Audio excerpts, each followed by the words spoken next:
우리에게 소망이 있는가 네 번째 시간입니다. 베드로 다시 세우시다 하는 제목으로 하나님의 은혜를 함께 나누기를 원합니다. 예수님에게는 12 제자가 있었고 이분들은 참으로 영광스러운 존재들이죠.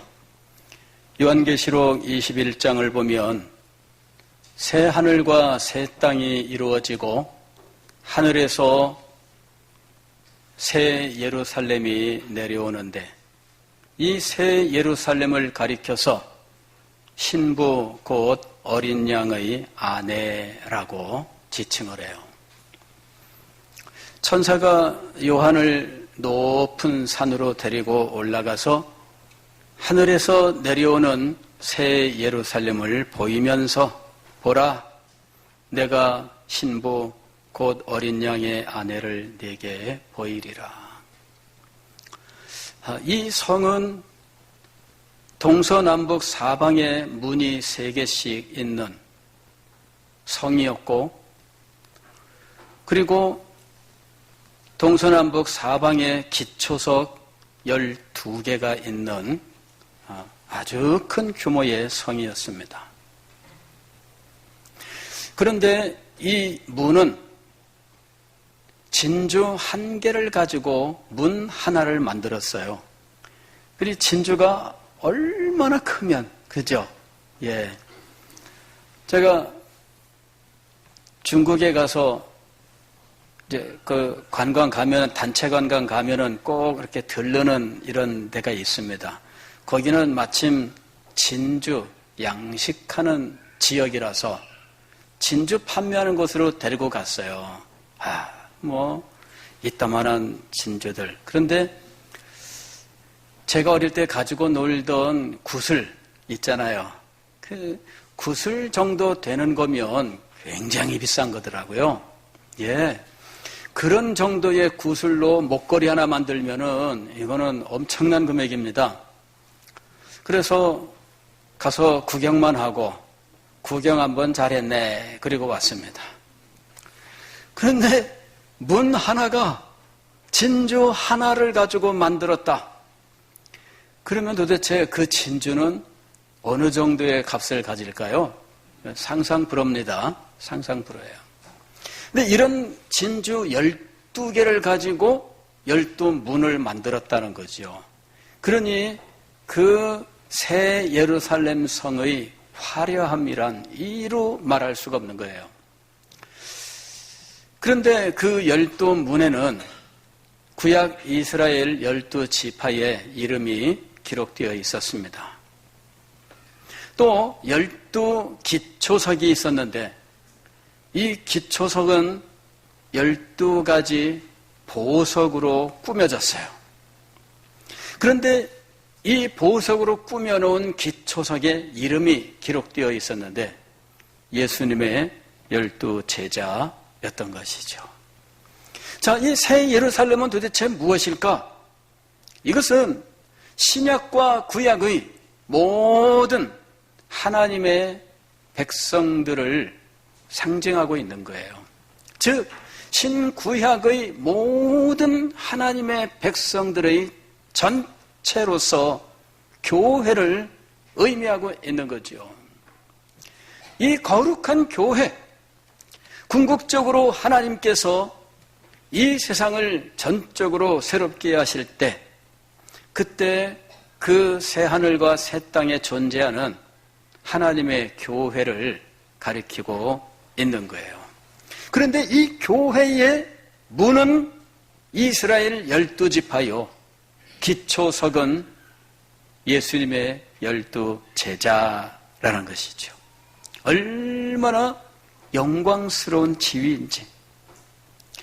정말 이 세상에 태어난 사람들 가운데 이보다 더 영광스러운 존재가 있을까 할 정도로 그들은 하나님의 교회에서 탁월한 위치를 차지하고 있습니다. 그들은 또한 기독교회 2000년 역사 속에서 위대한 영웅이었습니다. 교회가 한 줌밖에 되지 않을 때, 예수님을 따르는 사람들이 다 모였으되 한 120명 정도 되었을 때 그들은 그 교회의 지도자였어요. 그리고 2000년 세월이 흐르는 동안 그들을 통해서 복음이 땅끝까지 전파되었고 이제는 교회 없는 곳이 없다 할 정도로 전 세계에 교회가 세워지게 되었어요. 그리고 어쨌든 기독교인으로 분류되는 사람이 현재 전 세계 인류의 3분의 1에 해당한다는 사실입니다. 참으로 놀라운 일이죠. 예수님의 12 제자는 교회의 영웅들이에요. 그리고 이 모든 일의 비밀을 사람들은 보통 오순절 성령 강림의 역사 때문이라고 이야기를 합니다. 성령 강림에 놀라운 사건이 있었고 예수님께서 약속하시고 구약에서 하나님께서 약속하셨던 바로 그 성령이 그들에게 임하여서 성령의 능력으로 이 모든 일들을 감당했다라고 이야기합니다. 그 말이 틀린 것은 아니에요. 그러나 저는 오늘 오순절 성령 강림 사건이 있기 전에 예수님께서 제자들에게 무슨 일을 하셨는지 주목해 보아야 한다 하고 말씀을 드리는 거예요. 왜 예수님께서는 부활하신 후에 바로 천국에 가지 아니하시고 40일 동안 머물러 계셨을까 하는 것이죠. 그 40일 동안 예수님께서 제자들에게 여러 차례 나타나셨어요. 그러시면서 예수님께서 제자들에게 행하신 일이 실상은 오순절 성령 강림 사건과 더불어 이렇게 제자들을 변화시키고 교회를 새롭게 하고 능력 있게 하는 사역이었다 하는 것입니다. 예수님께서는 성령 강림 하나만으로 일을 하신 분이 아니에요. 어떤 사람들이 그렇게 이야기를 합니다. 성령만 받으면 돼. 이렇게 이야기를 해요. 그러나 여러분, 예수님께서는 성령만으로 일하지 않으셨어요. 우리가 성경을 면밀하게 읽어보면 성령께서 우리에게 행하시는 일이 모든 일을 완성하는 것처럼 보이지만 그러나 성령만으로 하지 않는다는 사실을 알 수가 있어요. 언제나 하나님께서는 우리에게 말씀을 들려주시고 말씀을 깨닫게 하시고 우리의 마음속에서 깨달음을 얻어 자발적으로 하나님 앞에 나오게 하시는 이 일을 행하시는 거예요. 그러면서 그에게 성령을 부어서 그 일을 능력 있게 감당케 하시는 거죠. 예수님께서는 오순절 성령 강림이 있기 전에 40일 동안 제자들과 함께 하시면서 그들을 회복시켜 주셨습니다. 그들이 얼마나 많은 아픔과 상처를 입었는지 예수님께서 십자가에 돌아가신 이 사건은 그들의 마음속에 깊은 상처를 남겼고 비록 예수님께서 부활을 하셨지만 그들에게 있던 이 상처는 쉽게 치유될 수가 없었던 것입니다. 그 중에서 베드로는 그 마음의 상처를 도무지 치료하지 못한 채 얼마나 큰 아픔과 고통 속에 있었는지 모릅니다. 그는 누구보다 열정적이고 누구보다 적극적인 사람이었습니다. 그는 아마도 제자들 가운데 가장 나이가 많은 사람이었을 것이며 제자들 가운데에서 수제자라고 불리우는 사람이었습니다. 그러나 그런 사람이 예수님께서 대제사장에게 끌려갔을 때 그 집 앞까지 따라는 갔으나 예수님께서 들을 수 있을 만한 그 가까운 거리에서 예수님을 3번이나 부인했습니다. 나는 그를 도무지 알지 못한다. 닭이 3번 닭이 울자 그는 그제서야 예수님께서 말씀하셨던 일을 생각하게 돼요. 그런데 그때 하필 예수님께서 베드로를 보셨는데 눈길이 서로 마주쳤어요. 가슴이 철렁 내려앉은 베드로가 정신없이 가야바 집을 나섰는데 어디로 가는지도 아마 몰랐을 거예요. 그 밤에, 캄캄한 밤을 아마도 정신없이 그냥 발길 닿는 대로 휘청휘청 아마 갔을 거예요. 목표는 하나, 사람들이 안 보이는 곳으로 가자. 왜? 사람들을 볼 수가 없어요. 그래서 그는 한적한 곳에 가서 울고 통곡하고 가슴을 쳤습니다. 그리고는 의기소침해진 거예요. 예수님께서 십자가에 매어 달리는 순간 예수님께서는 사도 요한에게 어머니를 맡기셨어요. 베드로는 무슨 심정이었을까요?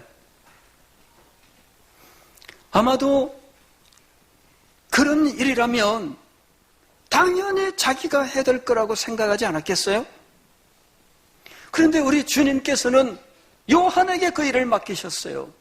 그 순간 베드로는 자기가 주님을 3번 부인한 것 때문에 도무지 예수님에게 뭐라 할 수는 없지만 그러나 자기의 상황에 대해서는 더욱더 깊이 절망을 했을 것입니다. 아, 내가 예수님을 부인했고 그로 인하여 우리 주님께서는 육신의 어머니 마리아를 요한에게 맡기셨구나. 나는 이제 끝이다. 나는 이제 끝이다. 부활하신 예수님을 만났지만 예수님을 대함에 있어 전과 같을 수는 없었을 겁니다. 머뭇거리고 가까이 가지 못하고 예전 같으면 예수님 말씀하시면 대답을 누구보다 먼저 했을 텐데 아마도 이제는 대답도 제대로 못하고 눈치를 보는 입장에 있었을 것으로 생각을 합니다. 여러분 가만히 한번 생각을 해보세요. 그런 상황에서 베드로가 뭘 어떻게 할 수 있겠어요?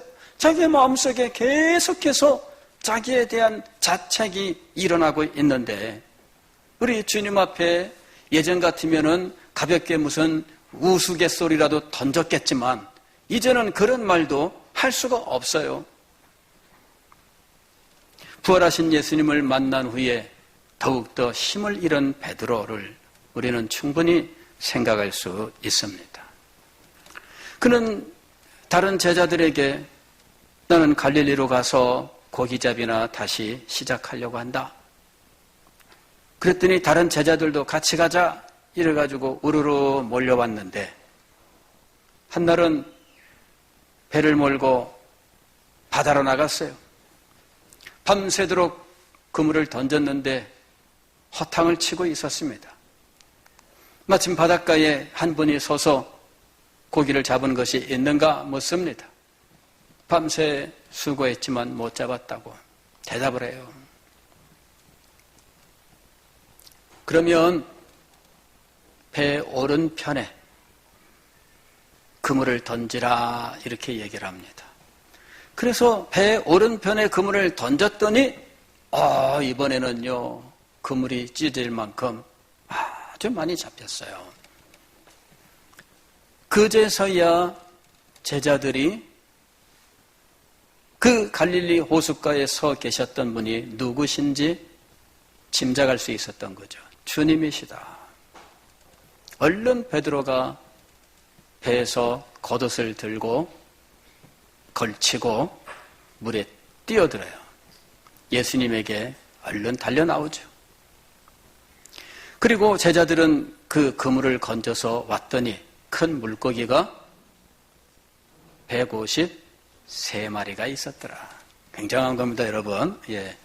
하긴 원양어선 타고 다니는 사람들은 뭐 몇천 마리도 막 걸을 거니까 뭐 아무것도 아니라고 생각하기가 쉬워요. 근데 호수에서 이만한 고기들 153마리면은 굉장한 거예요. 근데 그 고기를 가지고 구워서 아침 식사를 했습니다. 그리고 나서 베드로에게 예수님께서 하신 말씀이 오늘 우리가 읽은 성경 말씀이죠. 저는 여기서 베드로가 부활하신 예수님을 만난 이후에 나는 갈릴리로 가서 고기잡이나 하련다 이렇게 얘기한 것을 이해를 못했어요. 사도 베드로에 비하여 저는 아무것도 아니기 때문에 또 이분이 얼마나 큰 선배분이 되십니까? 그냥 까마득하니 저는 볼 수도 없는 분이기 때문에 감히 이분에 대해서 어떤 잘못된 생각을 한다는 것이 죄송스러워서 누구한테도 말은 못하지만 성경을 읽을 때마다 이 베드로라는 분은 왜 이러실까? 이런 마음이 있었어요. 왜 이러실까? 아니 예수님 부활하셨는데 무슨 갈릴리로 가서 다시 고기잡이나 할란다. 이게 말이 됩니까? 아니 예수님 부활하셨으면 이 예수님 말씀을 듣고 따라야지 왜 이렇게 할까? 제가 속으로 베드로라고 하는 분에 대해서 이해를 할 수 없었어요. 정말 이분은 변덕이 죽을 듯 한다. 예수님 그냥 열심을 품고 막 누구보다 앞장서서 나서고 이러던 사람인데 왜 이렇게 뒤로 물러갈까? 납득이 안 됐어요. 그러나 세월이 흐르고 인생을 점점 알게 되면서 사도 베드로의 이 모습은 바보 같은 것이 아니고 당연한 것이었다는 생각이 들었어요. 이건 당연한 거다. 왜? 여러분 예수 그리스도를 3번씩이나 부인했던 이 사람이 없던 일처럼 예수님 앞에 나타나서 뻔뻔스럽게 헤헤거리고 그럴 수 있을까요? 물론 우리들 가운데 그런 사람들이 있을 수는 있지만 우리는 그런 사람들을 볼 때 뭐라고 얘기할까요? 뻔뻔스럽네 이럴 거 아니에요? 양심 있는 사람이라면 그럴 수 없어요. 어떻게 예수님을 부인했던 사람이 예수님이 부활했다고 해서 아무 일도 없던 것처럼 행동할 수 있습니까? 그럴 수 없었었죠.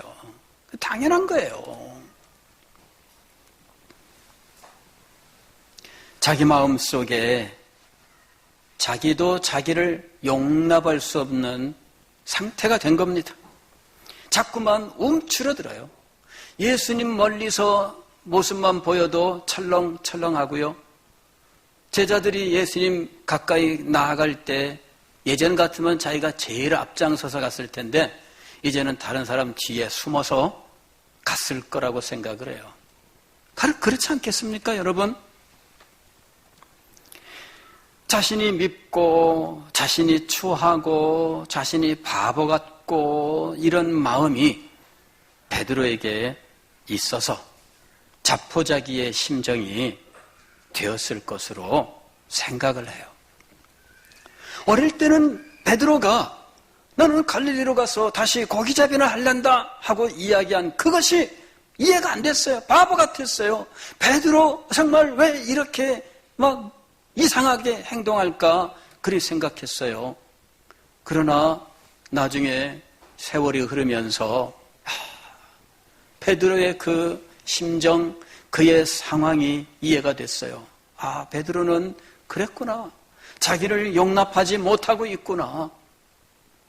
그런 마음을 가지고 있는데 예수님께서 승천하셨다면 어떻게 될까요? 성령이 임하면 해결될까요?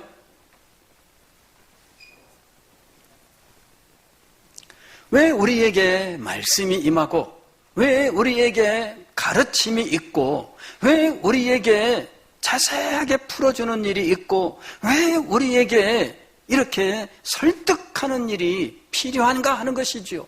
그것이 우리가 인간이기 때문이에요. 하나님께서 우리를 그렇게 만드셨어요. 우리의 마음에서 설득이 되고 우리의 마음에서 동의가 되고 우리의 마음에서 용서가 되어야 우리는 기쁨으로 행할 수가 있어요.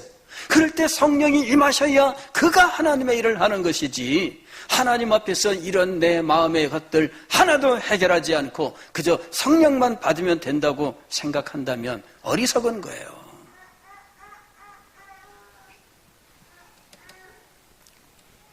자포자기의 심정으로 그는 갈릴리로 돌아갑니다. 나는 이제 예전에 하던 고기잡이나 하면서 살고 싶다. 나 같은 놈은 그게 할 일이야. 아마 베드로가 그렇게 생각을 했던 것 같아요. 그런데 우리 주님께서는 그런 베드로를 그냥 버려두지 아니하셨습니다. 할렐루야. 여러분, 베드로가 그런 마음을 가지고 그냥 포기의 심장을 가지고 그냥 가도록 주님께서는 그냥 버려두지 아니하셨어요. 시간 지나면 괜찮아지겠지? 우리 주님께서 그렇게 하고 그냥 놔두지 않으셨어요. 그가 고기잡이하는 그 현장에 찾아오셨어요. 그리고 그에게 말씀하셨던 겁니다. 요한의 아들 시몬아, 내가 이 사람들보다 나를 더 사랑하느냐? 베드로가 겸손하게 대답을 해요. 주여, 제가 주님을 사랑하는 줄 주께서 아시나이다. 그랬더니 예수님께서 또 물으셔요. 요한의 아들 시몬아, 네가 나를 사랑하느냐? 그러하외다. 주여, 제가 주님 사랑합니다. 세 번째 또 물으셨어요. 베드로가 무슨 생각을 했을까요? 세 번 부인한 거 요거랑 연관이 있구나 생각했을 거라고 봅니다. 그래서 더 괴로웠어요. 그의 마음속에 내가 예수님을 세 번이나 부인했다. 예수님이 세 번째 물으실 때에 그게 마음속에 떠올라서 더 괴로웠어요. 그러나 우리 주님께서는 그걸 떠올리고 그를 추궁하고 그를 책망하시기 위하여 행하신 것이 아니었습니다. 요한의 아들 시몬아, 네가 나를 이 사람들보다 더 사랑하느냐? 주님, 그렇습니다. 마음속에 걱정도 있고 염려도 있고 죄송함도 있지만, 그러나 베드로는 자기가 주님을 사랑한다는 이 사실만큼은 부인할 수가 없었어요. 주님, 제가 주님을 사랑합니다. 베드로의 마음을 아셨던 주님, 베드로가 지금 처해 있는 상황을 아셨던 주님, 베드로를 버려두지 아니하시고 친히 그 현장에 찾아오셔서 그의 마음을 지금 회복시켜주고 계시는 거예요. 네가 나를 사랑하느냐? 네가 나를 사랑하느냐? 네가 나를 사랑하느냐? 세 번 거듭해 물으셨어요. 어떤 사람들은 여기서도 베드로가 문제가 있었다 이렇게 얘기하는 분들이 있어요. 왜냐하면 예수님께서 내가 나를 더 사랑하느냐라고 물으셨을 때 처음 두 번은 아가페라는 말로 물으셨다는 거예요. 헬라어에는 사랑이란 말이 4개가 있는데 그 중에 하나가 아가페, 이거는 하나님의 은혜로운 사랑을 이야기하는 거죠. 조건 없는 사랑을 의미한다 이렇게 설명들을 해요. 그리고 오늘 베드로가 예수님께 대답할 때 예수님이 아가페로 내가 나를 사랑하느냐라고 물으셨는데 베드로는 아가페로 사랑한다고 대답을 못했다는 거죠. 필레오라고 하는 말이 있는데 그는 우정과 같은 인간의 사랑이에요. 그런 사랑으로 대답을 했다는 거죠. 두 번째 예수님께서 아가페로 물으셨는데 두 번째도 베드로는 필레오로 대답을 한 거예요. 그랬더니 예수님께서 세 번째는 아가페가 아닌 필레오로 사랑하느냐라고 물으셨는데 베드로가 이번에도 역시 필레오로 사랑합니다라고 대답을 했다는 거죠. 베드로의 한계였다 이렇게 어떤 분들은 이야기해요. 예수님은 2번이나 아가페로 물으셨는데 베드로는 그렇게 대답할 수 없었다는 거죠. 물론 거기에는 베드로가 이제서 정신을 차렸고 예전 같으면은 자기도 돌아보지 않고 무조건 아가페로 사랑합니다 이렇게 말했을 건데 이제는 3번 예수님을 부인한 후에 그나마 철이 들어서 자기의 한계를 정직하게 고백했다 이렇게 좋게 해석을 해주는 분들도 계셔요. 그러나 현대의 학자들은 이 용어에 그렇게 큰 의미를 주지 않습니다. 그냥 사랑이에요.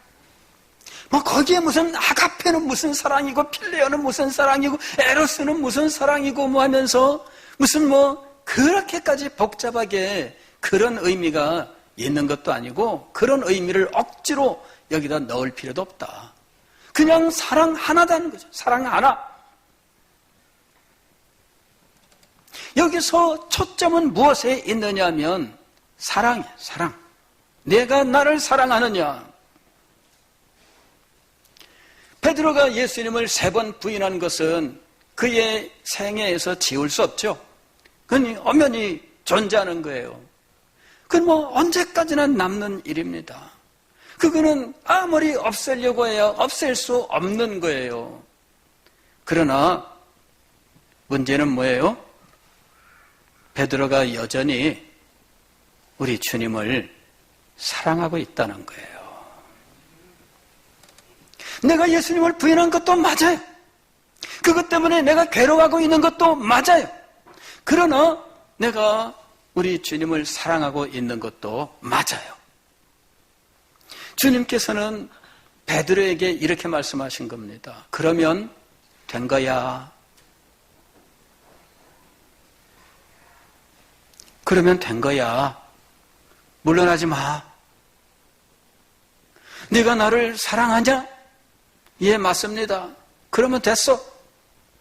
뒤로 물러나지 마라. 내 양을 먹여라. 내 어린 양을 쳐라. 내 어린 양을 먹여라. 너는 사명을 감당해라.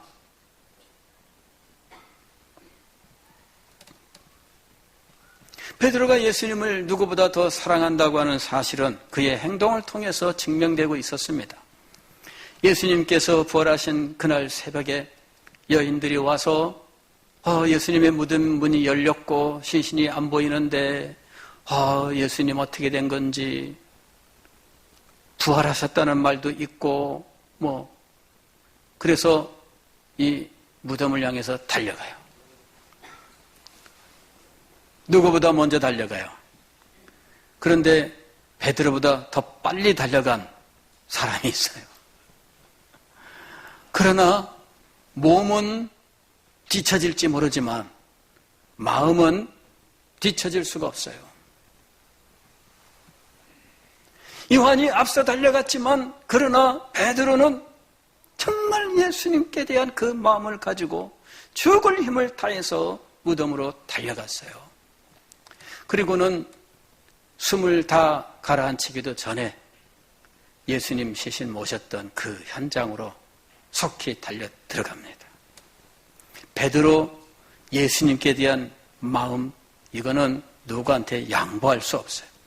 둘째 가라 하면은 서러워할 만큼 그는 예수님을 사랑하고 예수님을 기뻐하고 예수님에게 모든 것을 드리는 사람이었어요. 3번 예수님을 부인했지만 그러나 여러분 예수님을 사랑하는 이 마음만큼은 결코 버린 적이 없어요. 갈릴리 호수에서 고기잡이를 하다가 예수님께서 그물을 오른편에 던져라 고기를 잡았는데 누군가가 주님이시다. 그 순간 그는 예수님에게 무조건 달려가요. 그런 와중에 언제 겉옷은 챙겨 입는지 저는 그거 볼 때마다 굉장히 웃깁니다. 그런 와중에 어떻게 또 겉옷은 챙겨 입고 바닷속에 뛰어들면 이 겉옷은 거추장스러운데, 그렇잖아요?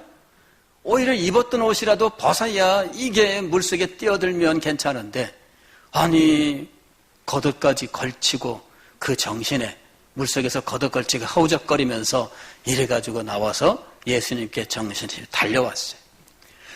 예수님을 사랑하고 예수님께 대하여 마음이 열려서 예수님의 음성이라면 자다가도 깨고 예수님 명령이라면 얼른 달려가는 사람이 베드로였어요. 이거는 부인할 길이 없습니다. 주님, 제가 주님을 정말 사랑합니다. 이것이 베드로예요. 우리 주님께서는 이 베드로를 치료하셨어요. 그의 영혼을 어루만지셨어요.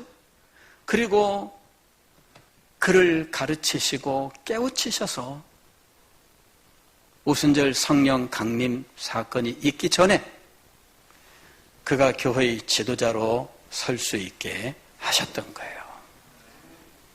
저는 베드로가 마가의 다락방에서 120명의 성도들과 기도하기를 전혀 힘쓸 때에 가룟 유다 대신에 마띠아를 12 사도 중에 한 사람으로 세우는 일부터 시작해서 그는 성령의 인도하심 속에서 마치 선지자처럼 하나님의 계시를 받고 인도받아가고 있었던 사실을 발견하면서 이미 그때 사도 베드로는 모든 것이 회복되었다라는 사실을 알게 되었어요.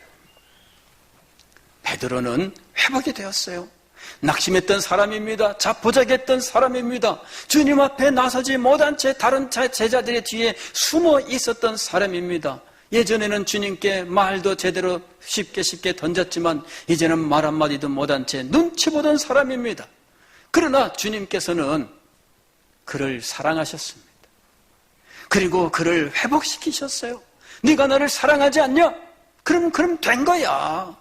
네 다른 거 돌아보지 말라. 네가 너를 사랑하는 그 마음 하나만 가지고 이제부터는 네가 매진을 하면 되는 거다. 가룟 유다와 베드로의 차이가 어디에 있을까? 두 사람 모두 예수님 앞에 못할 일을 했어요. 가룟 유다는 예수님을 은 30에 팔아넘겼습니다.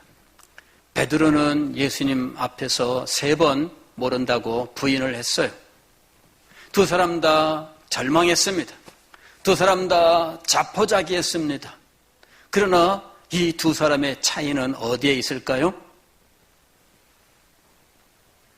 저는 모든 것을 알 수는 없지만 성경의 이 흐름을 볼 때 두 사람의 차이는 예수님께 대한 사랑에 있다는 것이죠. 한 사람은 예수님께 대한 사랑이